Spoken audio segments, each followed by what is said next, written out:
All right, let's get it started. Hashtag randomly with Ronnie Jr. I am randomly Ronnie Jr. Jordan, DJ Shakee. How you doing, man? I'm good. What up? Look at you, that production value at the beginning. Yes, we are working very hard to make it happen for all the people checking it out and for that dog over there. Today, we're going to do a episode devoted to, celebrating broadcast. Whoa. Celebrating broadcast is something I always do. Like, I really love the craft. You know that for years and years and years. I've always been such a fan of, all things broadcast. And I specifically thought, Art Laboe is somebody who had a staple in, for sure the Los Angeles market, but it's worth talking about even if it wasn't like a national show. Now, I think the show did go on pretty well and was received pretty well across the nation or, to a lot of different places. But nonetheless, it's a celebration because 79 years as a broadcaster for Art Laboe is not an easy thing. Not everyone really has and experiences that. So we're going to take a look at the life of his long career and even just kind of ask the question, like, what would make somebody want to broadcast that long? He was doing this up until the very end, and to me, that's just such an awesome thing to see. Broadcast has always been in my blood. I've always been very Jordan. I've talked to you, DJ Shakee. I've talked to you. You have to unmute your mic, Shakee. Yeah, it was just a whole bunch of commotion just happened at the house. People showed up, and oh, gotcha. Yeah, I'm over here doing this lavish like intro, but no, what it is this episode is more about the heart of it. Right. Can you tell me from where you stand? The person you are, that could be within your music passion, because you've been a DJ since you were like 14 years old. Where did like somebody like Art Laboe or broadcast to Los Angeles really hit for you? Honestly, oh yeah, go ahead. No, that's it. Go ahead. Honestly, my first memories of Art Laboe actually are those tape, like the Oldies but Goodies compilations, which he obviously coined that term. But I remember my dad used to get those Oldies but Goodies compilations because he was older, and I wasn't into the music as much, honestly, at first when I was younger. I listened to like whatever I like, New Edition and shit like that. But it did honestly, I got into more of the oldie stuff when I got into, I want to say in the 90s, when I got into more like hip hop and I started digging for like samples and breaks and things like that. So that's kind of what got me into older soul music. If that, that would be it, right? It's classic soul. That what the music that he did play and sort of coining the term oldies but goodies, a lot of that music did come back for us in the 90s. Right, which well, I mean, some of the older, like some of the stuff that were on those compilations that I didn't play were stuff like Atomic Dog and like Tom Tom Club, Genius of Love, like that stuff was on those compilations, and I listened to those. And then when I started DJing, then I got the records, obviously, and but I started looking for that stuff because of looking for original samples. Right. And some of those songs were still cool. What I was saying, like, I didn't really listen to it. It was like a lot of the more of like the 50s, like slow songs and all that, which I wasn't, that was more my, my parents' thing. I wasn't super into that until later, which, we can get to later in a sec. But yeah, my first thoughts of all the Art Laboe stuff were just those tapes, those compilations and stuff like that, which, again, it took me a while to get fully into myself personally, other than the faster stuff.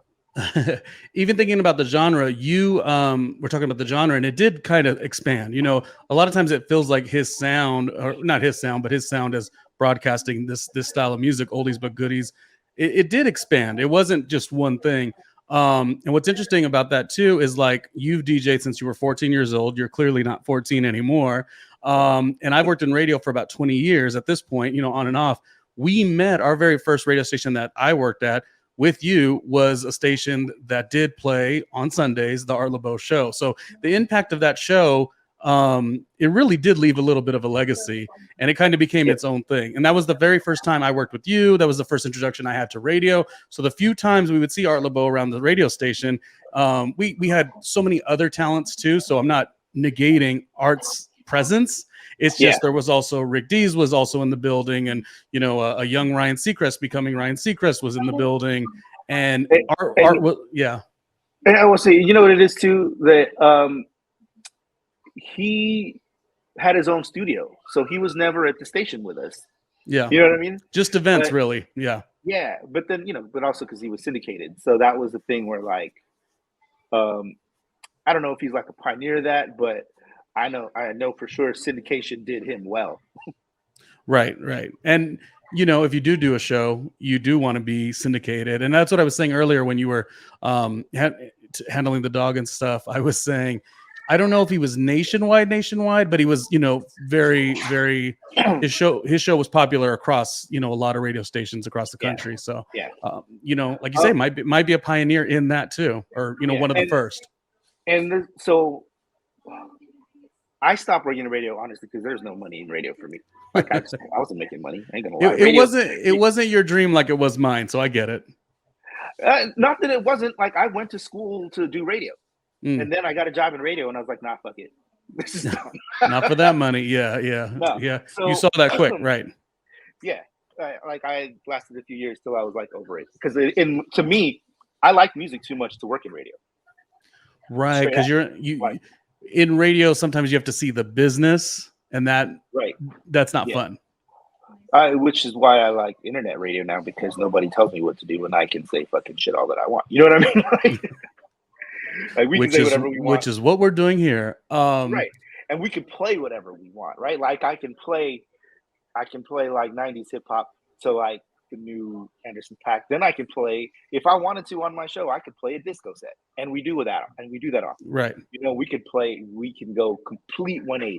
Yeah. Like we could play some 80s pop if we felt like it, because it's our show.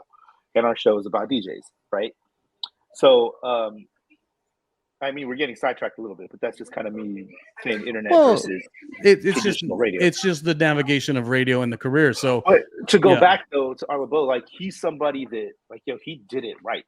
You know what I mean? Like he did his syndicated shows and those music compilations and everything. Like he did radio right, and he's like a pioneer of it. You know what I mean? Like he, gosh, what year did he start? He was doing it for 72 years. I think it said 79 years. I mean, any whatever they would have said, it's impressive. So I did the math. I did the math on his age versus how many years. So he started in radio at like something like 17, 18 years old. If that math is right. Some people do. Yeah. I haven't Googled or Wikipedia'd anything. I'm just, just going off little tidbits that I've seen. But there's definitely like memories of working at the station and him popping in. And so when he popped into the radio station, my memories of him were like, oh, cool, Art Laboe's here. But we used to DJ, or we used to do those Art Laboe concerts, and I DJ'd some of those, like the VIP party. And then being in the back, and then he walked into the room, the way people were fans of him, that's rare for a radio personality, especially now. Like, you're not going to see that now. His presence was interesting because when he started, I don't know what the skill set they were looking for versus like when we saw him at the station 20 years ago at KHHT in Los Angeles, and those events that you're talking about, you at some point had to be a little more showy. In his era, I don't think you had to be. You just had to be good at the job. And we've seen that even from the 20 years, like when I started at KHHT with you. From that era, you just had to be good. That was the only goal. Now the goal is you got to be on TikTok showing and I don't want to say promoting or glorifying how good you are, but you had to do that. And the only reason I mention that is it's so interesting to see all these years, like how different it was for him, that he didn't have to, really do anything but walk in the room. So when you say what you said, it does make sense.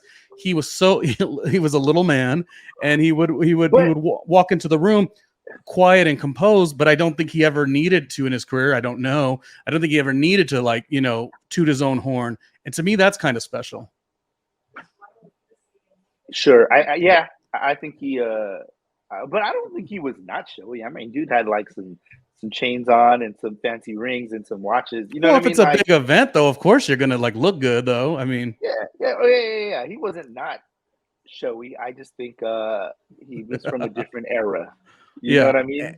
and I love to see it. I love to see just how people were back then. And it's always interesting. I'll learn even from you because you're very into the digital space of like what's working nowadays. And sometimes I'm like so fixated on what I loved 20 years ago, and it's just not that anymore. Yeah. Honestly, I feel like somebody, I don't know where he's at now, but I feel like Theo would have been along those same lines if he stuck around. I don't know. Who knows? Where is he at now? But, yeah, I don't know. No. Yeah, I don't. Has anybody talked to him? Like we have mutual friends, right? Like, has anyone talked to him lately? But besides the point, I feel like he's somebody that also did not have like a big loud personality, but he made a big presence. Well, in terms of, and I always say this is why I love Jen Jackson, but lots of people are like that. The most shy, I wouldn't want to say insecure makes you shy, but the most shy, calm, and a lower demeanor. A lot of those times, those people are like that in real life, IRL. But in terms of like their art, once they get on the stage, whatever that is, that's where they let all of those elements out. You're making a face. What are you getting at? I don't know who Jen Jackson is. Or did you say Janet Jackson? I said Janet Jackson. Oh, you said Janet Jackson. Who'd you thought I said? Who did you think? Jen Jackson. I thought you were naming some radio personality I didn't know about. Oh no, I'm just saying in general, it's like Janet. Janet. Oh great, I'm gonna have to roll the tape back and see if my tired tongue was like Janet Jackson. Nonetheless, I'm just talking about that as to me an intriguing thing. Those really like Janet in concert is just, I mean, is also larger than life. But then who knows if it's like an interview style that she just does, but she's really calm and quiet usually. But I don't know. Right. I just feel like that's a relatable thing for some people to really put all their stuff into their art. You might do it as a DJ too. Mm-hmm. Here's the question for you, going back to our Laboe. I mean, I mentioned Theo, but like, who are some other radio personalities you think that are on his level? Gosh, that's a tough one. And I don't necessarily mean like the dedications and stuff like that, because obviously you can name off all the slow jam night guys who do dedications, right? But I mean, just kind of on the level that did stuff like outside of radio, like I said, like the compilations and things like that he did. Like, who else has done stuff outside of radio that has kind of done it right? I just feel like I gotta start because it's a tough question. I got to start by saying who I thought had an influence, such an influence. So I would say, people want to wash off of Howard Stern so quickly all of a sudden just because Joe Rogan's around for 5 minutes. I think Howard Stern really did things different. When I watch Private Parts, I always think about how he was, and this might have just been for the movie, he was saying to his wife in the movie how he didn't want to be one of these on-air talents that has to move market to market to market. And from radio, I know that is, I've had to do it. And he always said, go for the job that makes you not, what did he say? Something that it was giving you the best structure to advance later. Don't go to the thing that's like in other words, don't go to the big city, but they're not going to pay you. Go to a slightly smaller city, but then be the big guy there, get paid tons of money. So I feel like a lot of his moves were kind of outside of the box as well. I still love it, Angie Martinez, but none of them are like the same because they all done different things, different demographics and stuff. No one really like focused on a specialty show, because even specialty shows in radio really didn't go on past a certain time. I mean, when we grew up, there was the Power 106, like the Power Tools and stuff like that. Yeah, Power Tools is still around as far as I know. Is it still? Oh, okay. So. See, you don't even know because they're not. These things were such a big deal. So probably people in that vein, people who still have like a specialty show. I didn't know many of them are still going around though, or going on. Yeah, I don't think the Wake Up Show is doing stuff regularly anymore. But the Wake Up Show in the hip hop world, yeah, I'm not really sure. As far, I guess, was Art Laboe's show considered a specialty show? It was, right? Because it was like, that's what I thought. Oldies and dedications. Yeah, I would consider a specialty show as a show that you go to this particular set of hours to get this particular set of things. Yeah, like Hot 97 used to have like a reggae show, and yeah, I mean, a lot of stations did it back then. I just didn't know what that looks like now in the marketplace because everything is very digital, so you don't really need to do a specialty show. In honesty, Art Laboe might have been one of the fewer specialty shows at this stage. But it matched up. It matched up because it was a Sunday show. Sunday's the end of the week. You know, you get the Sunday scaries. It's like it's a very like barbecue emotional kind of a day. So it just, in my opinion, I never knew when it was going to end. And it's so funny. I don't know if they're going to end it or, you know, continue his legacy. But Right. I'm fascinated by the fact that he went as far as he could go and Right. didn't, you know, retire for 20 years or 10 You years. know, one of my things that was a love-hate thing for the Art Laboe show was the fact that the station we were on, we would have to work events, right? And sometimes you just play the radio station, but like we would be things that like we would be at things like the LA County Fair and the OC Fair, and you're trying to play lively music to get a crowd kind of lively and hype, but then Yeah. you turn on the station and it's Art Laboe doing dedications. Yeah. I'm And Not it Your slows it Puppet down. doesn't really register at the Orange County Fair. No, Right. not Yeah. exactly. You're still a young man was not popping off to get the crowd hype. Heat Wave. I mean, there's just so many great artists and songs that he Yeah. played. I mean, great music, but it just, you know, like the time the show was on versus the time we would have to play the station was not lining up. I have an impossible question. I try to think of, for me, the first song that I think of. When you think of an Art Laboe like radio show, what are some of the first songs that come to mind for you? Gosh, some Tower of Power stuff, maybe. Like I said, you're still a young man. Blue Magic Sideshow, that one comes to mind. Obviously, you said I'm Not Your Puppet, or I'm Your Puppet. Right. I'm Not Your Puppet is High C. Is the yeah. What else? Sitting in the I think of like the Stylistics a little bit, and I think of the Midnighters, and that might just be because I saw a Midnighters concert a long time ago now, in the House of Blues before it, you know, wasn't. And I would also say the Delphonics, stuff like that. Oh yeah. Yep. What do you have to say about, even with you and mortality and your career, what do you have to say about somebody who decided to take his career right till the very end? I mean, you know, most people work a 9 to 5. They can't stand their jobs. When you have the special pleasure to be able to be paid for what you love and you have that ability, he could have left, like I said, at any time. But he ended up doing the show, and he probably scaled it down for sure. Sure. But what do you think about that? Like, would you ever see, DJing might be your number one thing. I'm not sure if you consider it that, but would you ever see yourself going till the very end with something? Yeah. You know, if it doesn't take away from me living the rest of my life, then why not? Right. Like if I'm not hating what I'm doing, then it's not really bothering me. Like if I still love to do it, then I'm going to still do it. Right. Honestly, I didn't think I'd be DJing into my 30s, let alone my 40s. Well, I think the parameters changed a little bit too. No one would have thought that. Like, it seemed like it was a young thing, but you've seen hip hop evolve and get older, so it kind of works out. You know, you're just in the same vibe of where hip hop was coming when it started. You're just in that era because you're the exact same age, so to speak. Sure, but there's a shift. You know, you're not like, you know, like KRS-One isn't selling out the same shows as like, oh right, you know what I mean? But then I look at dudes still DJing like Jazzy Jeff, and they're still doing these big old shows and festivals and things like that. And I'm just doing little bars. And if they're still booking me, then they're still booking me, and I'm still making money. So cool. Yeah. That honestly, so that as the DJ, that probably has an expiration date. You know, I don't know when that is or what that is. I have friends who are in their 50s still doing it. I have a feeling that has an expiration date. I don't know. Like I said, I don't know when. But you know, setting up for the evolution of it. You know, like I do a lot of private events and things like that. So I can probably still book events that way and just book out other DJs that I trust and things like, you know, things of that nature. I think as a music curator, you could take that very far. Right. And then obviously you would train DJs, which I've taught DJs. So obviously I would just try to train people to play a similar style and format for certain events, right? Mm-hmm. Which to me is common sense, but some people might need a little bit of direction, you know? Right.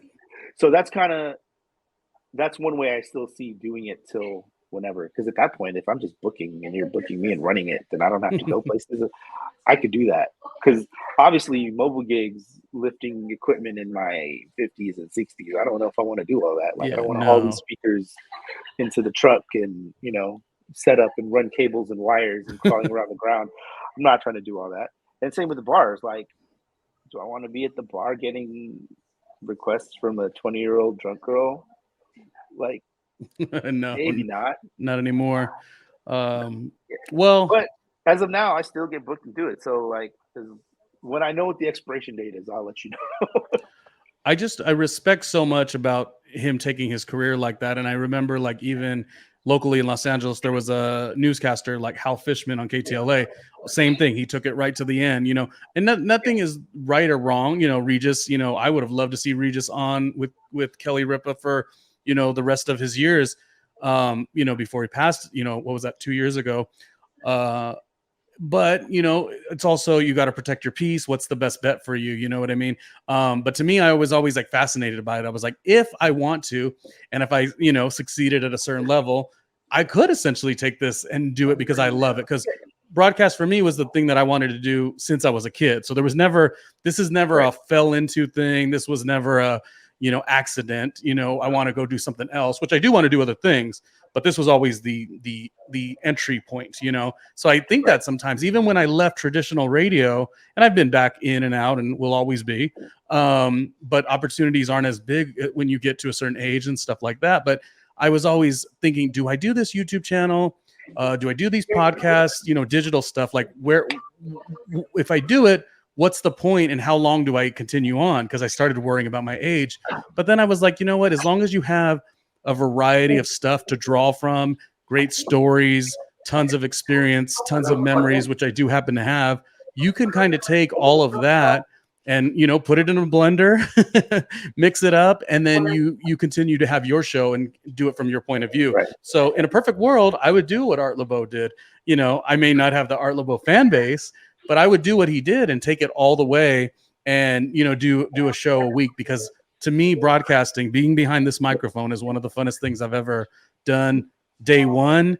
And at this point, this is probably, what do they say? You need 10,000 hours to be a professional. Well, I'm 10,000 hours, 10 times over. So I still love it to some degree. And I think that's what the beauty of Art Laboe has done. You get to sort of see yourself in that way. Here's a question for you now, and you're probably the wrong Mexican to ask this.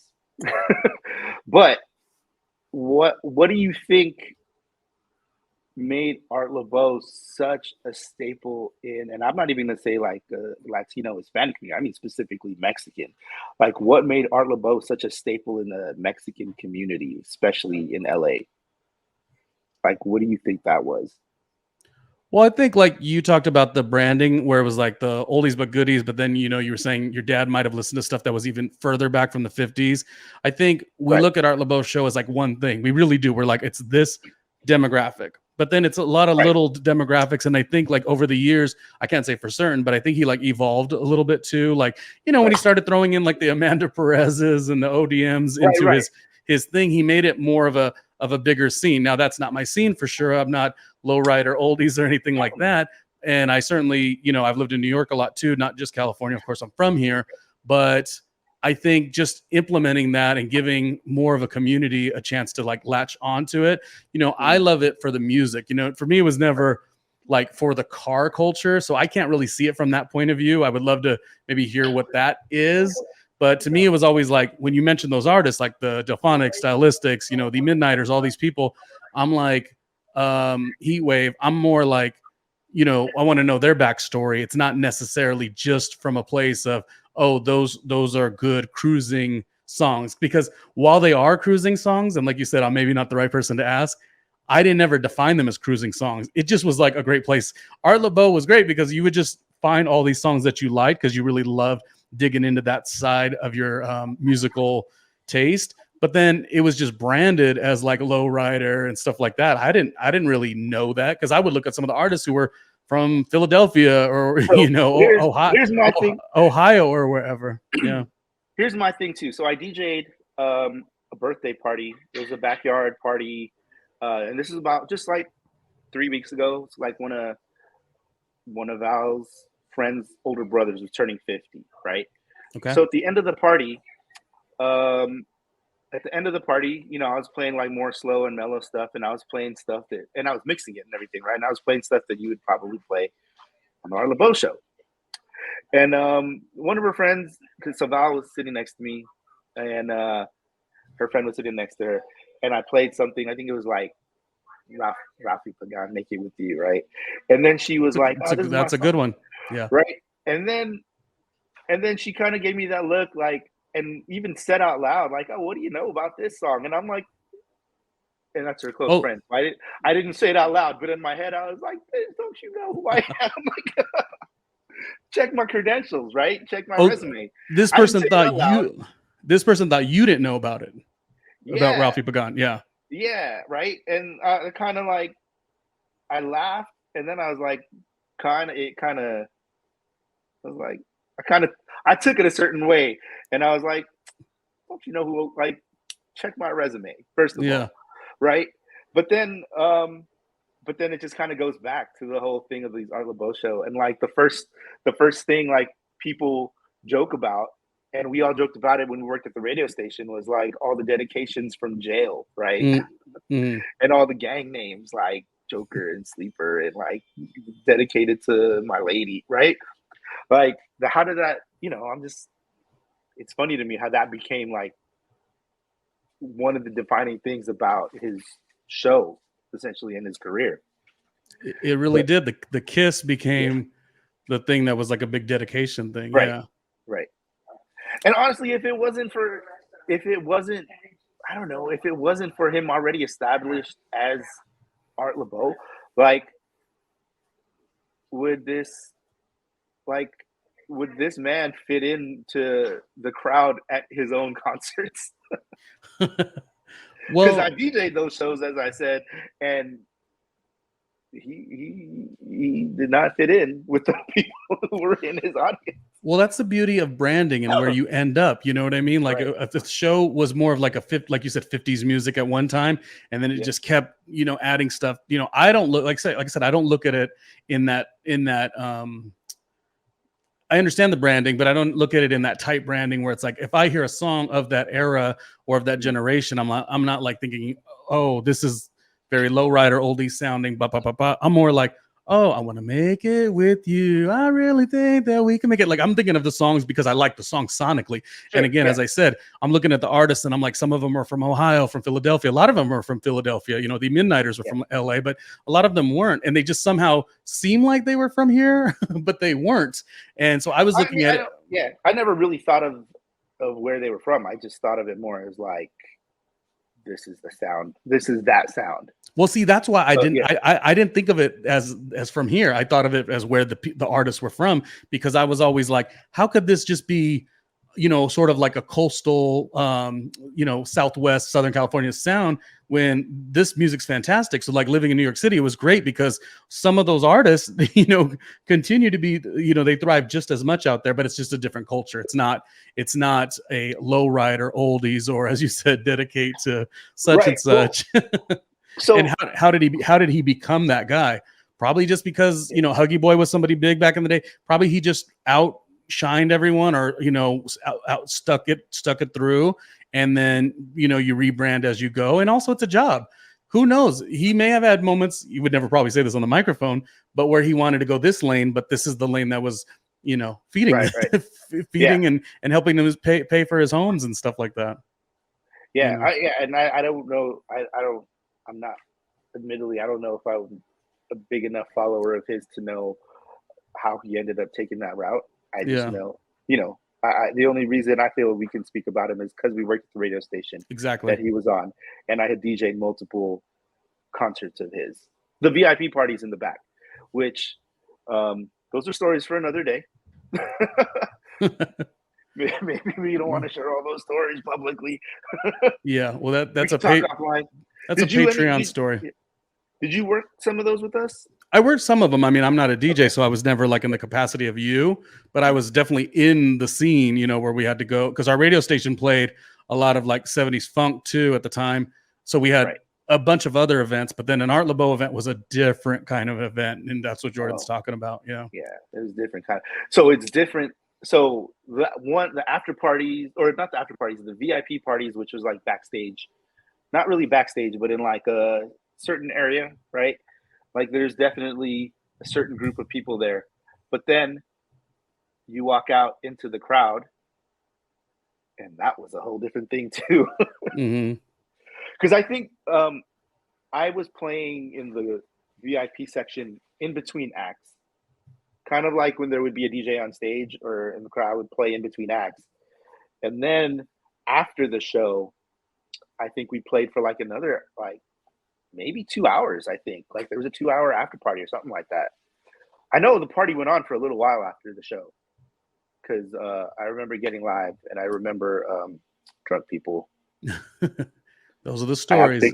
If you can find my MySpace page, if that's still active, there's pictures on there from one of the parties, I think. Gotcha. Yeah. That would be interesting to know how he navigated the career. I'm sure there's, footage and stuff like that. But, the biggest thing about us doing this episode here was just kind of saying, yes, we had that brief time where we worked at 92, well, for 3 years. And then just both of us being such fans of music and radio and you DJing and stuff like that. We both worked in television. It's just, I think when you get a moment to, great example, perfect example. You may not like the example, but I'm going to say it because this is my show. I don't like the Los Angeles Dodgers for shit. But at the same time, as a respect to what he had done, in terms of, Vin Scully was from New York, but becoming the voice of Los Angeles to some degree, like as a broadcast fan, I'm so about that, you know what I mean? And so I never really got to do an episode on that. But I really was like, I wanted to do an episode about Art Laboe, and at some moments I was like, oh, maybe I don't qualify, you know what I mean? Because I don't know everything. But I'm like, wait a minute. There was a moment, even as a kid, before even getting into radio, where I would listen, on a couple, consecutive Sundays, and I would really get into the music. Again, I wasn't into the shout outs, and I wasn't into the culture as much, but I was into the music. It was a perfect contrast. It was a contrast to what was, during the week you had 90s hip hop, which was happening at that time. The R&B was so good at that time. As a well-rounded person, that's all you ever wanted. So you wanted to know everything about these artists. And, you, like myself, you were close to your parents. So you were always like digesting the music that they used to get down to, or even generations beyond that. So he definitely did something. I mean, I guess on the whole Art Laboe and dedications, you kind of still have to shout out like other dope people of the time. Like at our station, we had Sean Andre. Right, who was also doing dedications and the late night slow jams, and then on the beat, there was a Kevin Slow Jam and James was dope, right? And then Josefa, we all love Josefa Salinas. Oh my God, the Angelita de la Noche for Power at the time. Before we worked with her, she was that, Power. And that you're right. The open microphone. No, go ahead. Just to add extra, Josefa is such a great person, and like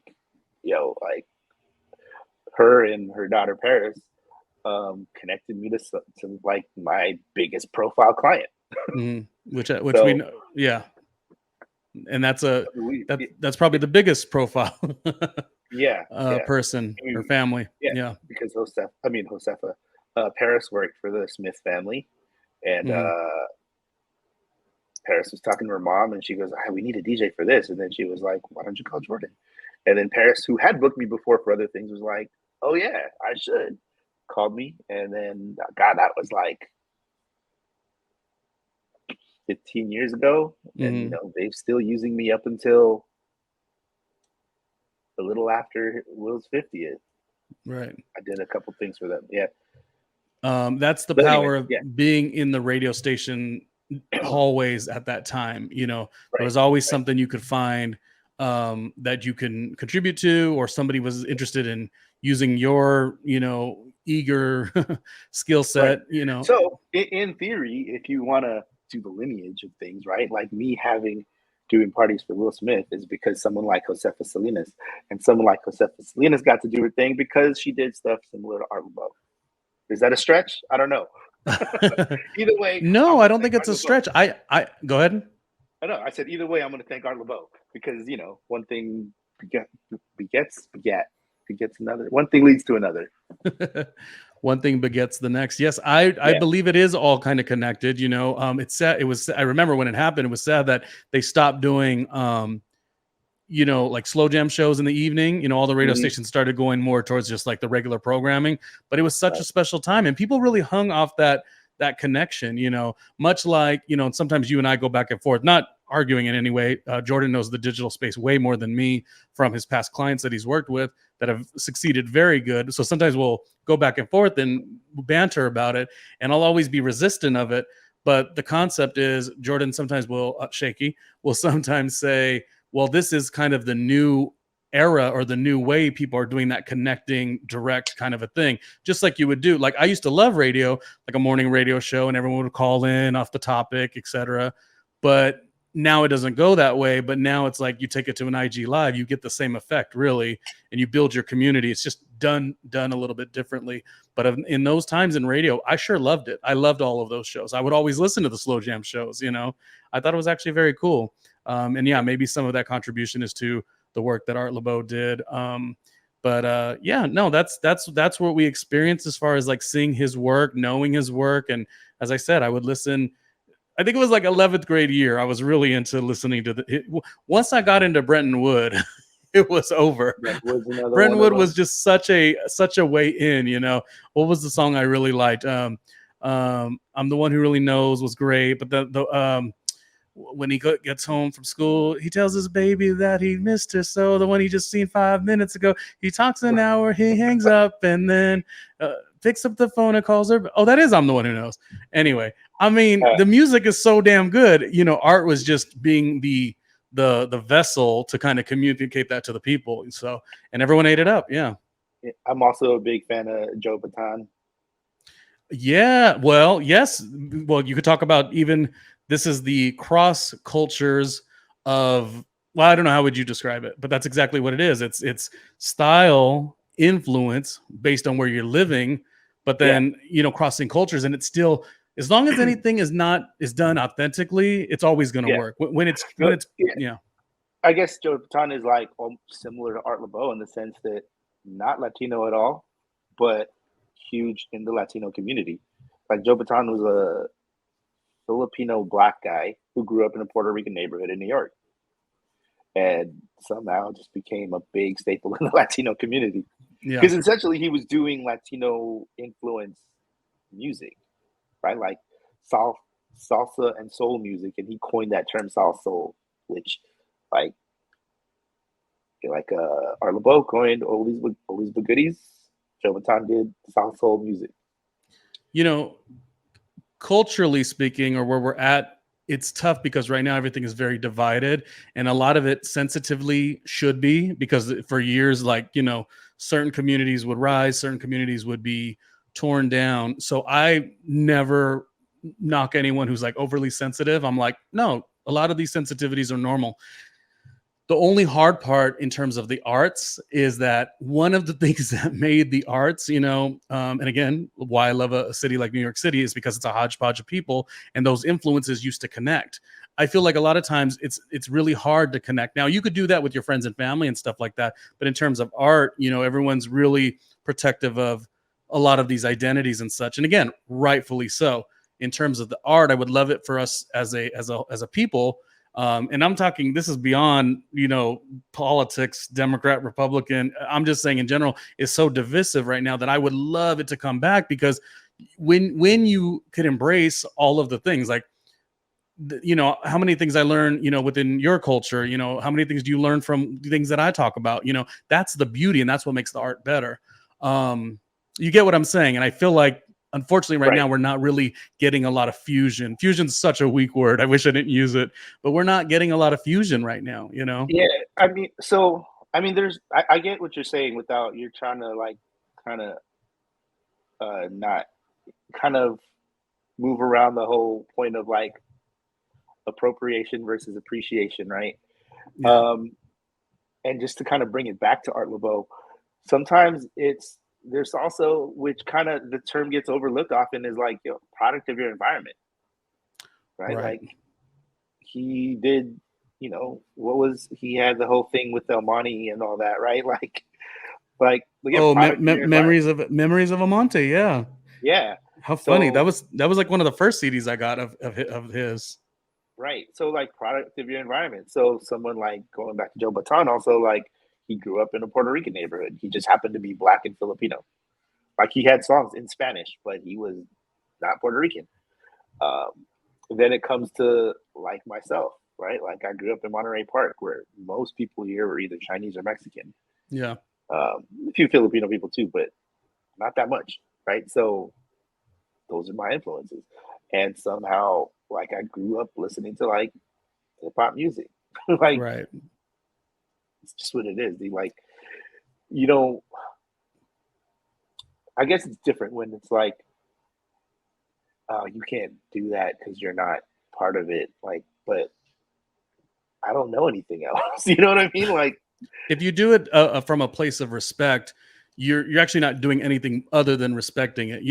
There's right. there's easy terms to tear down. And again, based on anything that's within your community, Jordan, Shakee, you might be very sensitive towards things that affect me. I'll probably be very respectful of, but respectful, or what do you call it, defensive of. But at the same token, like I love when things could share and cross over and be influential. That's what it used to be. So yeah, it's a tough one.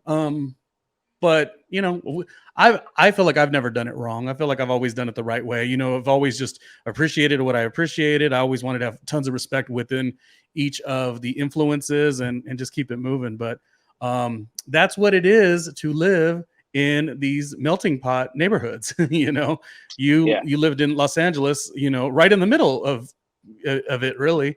So you're going to be influenced with a lot of stuff. Yeah. I mean, and it's rare that people like ever kind of. It's rare that people will ever kind of question me or sweat me about anything, right? Like as a DJ, especially, like kind of mostly. Well, it's never anyone of our age. It's usually the people that started, barely got a Twitter yesterday. It's usually the younger generation. Sometimes they don't realize the groundwork that has been put in place for certain things. And I'm not knocking them either, but So when someone like at the party a few weeks ago who didn't really mean anything by it, like. But when someone kind of questioned my music knowledge, I was like, "Come on."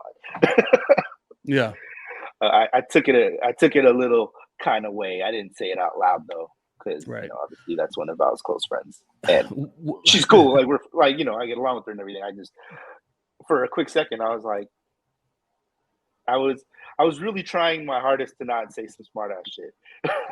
Yeah, you're like, I've been knowing this stuff like for like longer than you even did. Yeah, no disrespect, but yeah. Yeah. And I think she is she's one of their younger friends in their circle. So yeah. When you look at this picture of Art Laboe, like the younger side, what do you also track back within your own career, like at the beginning versus where it is now? How did you feel when you entered the industry or DJing or whatever versus like where you're at now? Like, because obviously we've all learned a lot. This picture probably makes me feel like when I first got into radio, because I was excited to start in the radio. Now, obviously, and now it's different too. So it's not like I've probably only ever left one job that I kind of hated, right? So for the most part, I mean, I don't know. I kind of like to think like Art Laboe. I'm still excited about the stuff that I do, and what we have planned. Mm-hmm. And, and we are, like we talked about it earlier, like we're in this digital space now. So, and I do a lot of things for other clients, outside of DJing, obviously, like video work and social media work and stuff like that. So I've done enough for other clients that I feel like, I need to start do some of my own shit. And that's exciting. Like, you're not bound by the rules of the system anymore. I feel like it's the corniest thing, but I keep telling everybody this whole industry or the arts in any form is pivoting.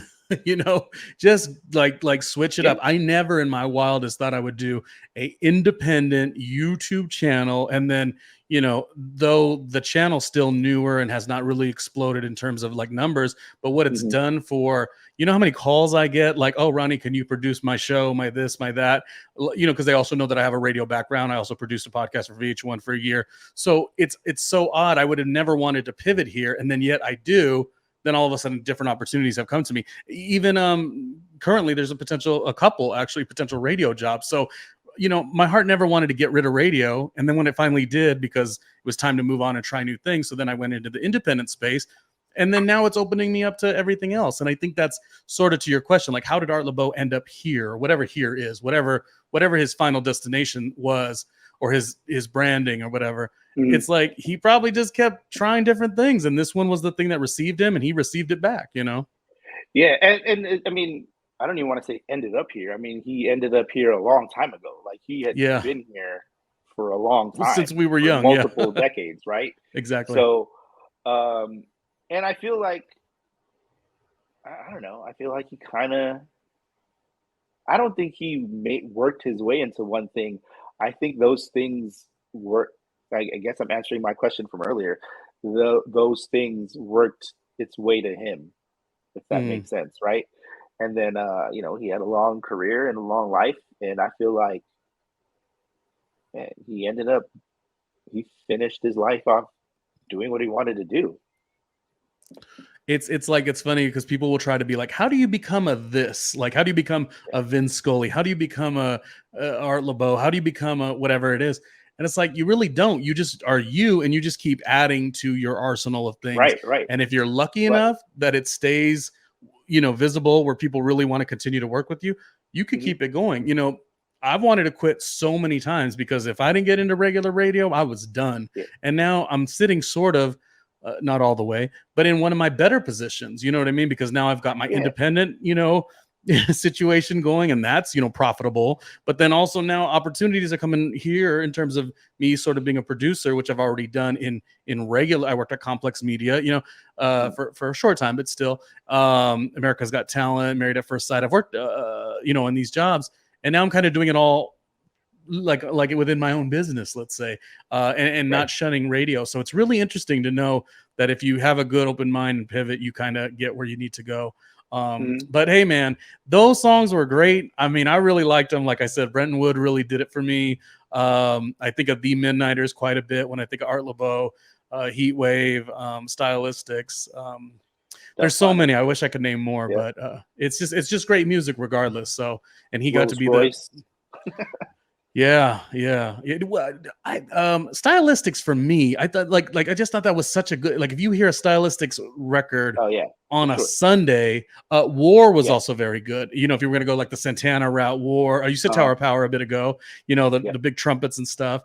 It just was magical. So yeah, he was the guy. And I called up Jordan Shakee. I said, should we do an episode about it? And, you know, let's be honest, this is a harsh thing to say, but in this day and age, a 79-year-old career is less algorithmic friendly. So it's almost kind of like this was just doing this for the love of broadcast, the love of Art Laboe, the love of the music.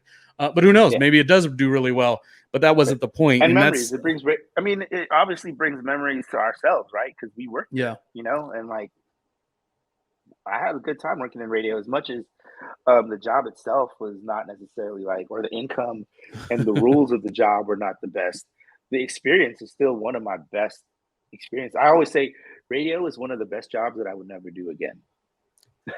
Well, we better have had good memories because we were working the jobs that pay the rates that didn't pay what they were paying Art. They were able to pay Art and everyone else and Theo all that money because we, you know, we were at the very bottom, and being at that level, you had to make the best of it, and making the best of it was the exposure and the experience you got out of it. And those memories. I just didn't like the whole business of it. Just didn't feel, I don't know, didn't sit right with me. Yeah. Well, here's the thing though, too, why radio is so powerful. For one, it's allowed him to have a 79-year career. But for two, and I say this a lot, I've worked at probably more, well, not probably, for sure more radio stations than you because I was more into it. And I'll get in these stations and I'll just think back, and it'll be these big like get-togethers and everyone be like, oh, we're such a good unit. We're such a good unit. But literally the unit that was always the best was the one that we worked at KHHT. Like that was for me sort of an unbreakable bond because it was such a unique group of people. This group of people still not hangs out, but like really stays in touch, supports each other's projects, and, you know, really has each other's back in such a way that I've not really seen it everywhere else. So I always thought it was special because it was my first job in radio, but it also carries over. I mean, knowing you for 20 years, I do a podcast called Difficult Podcasters with Kelly Oliski. We knew each other for about 20 years too. She was on the Kiss FM side, but nonetheless. So it's special, man. I got a group text from the Kiss FM people the other day. So shout out all of them. I talked to Pup Dog this morning on text. Yeah. 20 years ago. And you just feel so comfortable. Talked to Nicky Black about a week ago or 2 weeks ago. I was on the phone with him. This was another one of our promotional street team, really talented guys. I was on the phone with him for almost 3 hours the other day. You know, it's just, you really enjoy these conversations, and it just goes to show radio is a very special place. But you got to get in and get out because the money's not always good. If you're lucky enough to get a job, you gotta hustle it right. And I personally wasn't about that hustle. Yeah. Well, if you're lucky enough to get a job that pays you well long term, you know, then rock it out. And again, I always say you can't really dwell on what happened before. I always think, you know, there's a very real potential that my best work is still, you know, in the future. You know, things are what they are now, but you know, if you're pivoting, like I said, and if you kind of keep your eye in the marketplace and see what's what, I mean, you know, there's no loss for potential out there, and I want it all. Maybe not 79 years. At my age of over 40, I'm getting a little slower than I used to be. I don't know about 79 years, but you know, we could do this another 25 years, guaranteed. Yeah, Lord willing. You can still push it. Yeah. Well, that wraps it up. Now. Yeah. Any last thoughts, Jordan Shakee, over Art Laboe and his 79-year career and his impact on Los Angeles? I mean, one legend. So he's a legend. His impact's undeniable. Man, cliche, but rest in peace. And we can all be Art Laboe in our own way now with the way the world is. We don't need to follow the same system he did. That is true. In his day, you had to audition and you had to be, your program director had to like you. Things had to go a certain way. Now you could take that great music, you could take it to Twitch, you could take it to Amazon's AMP. I think they have an app as well, and you can just really kind of guide your own audience and play what you want to play. But Jordan is a DJ, Shakee is a DJ, so I thought this was a great conversation. I've been in radio forever. We both worked in television together as well. We worked at American Latino TV. Surprised we never did an Art Laboe segment. That's actually really funny. Or did we? We had to have. Somebody had to have. We didn't, but I think there has been a segment. Somebody did it. We just didn't. You and I didn't produce it. Anyways, radio, TV, and now digital. It's always changing, but you definitely got to respect the people who led the charge, I guess, and kind of what do they say? If Art Laboe walked, so you could run, kind of a deal. So. You know, it's for the taking. Huh? I said, look at that majestic chest hair. All right, we'll wrap up the show. Any last thoughts? Oh man, that's it, man. Thanks for chopping it up. It was good. A lot of radio talk, Art Laboe talk, and I think I sang once. You know, I was talking about. I sang a little Brenton Wood, and I will not sing on the way out. So let's just say goodbye. We'll make that a highlight reel. And I'm not gonna do a little kiss. No. We're gonna end the show here.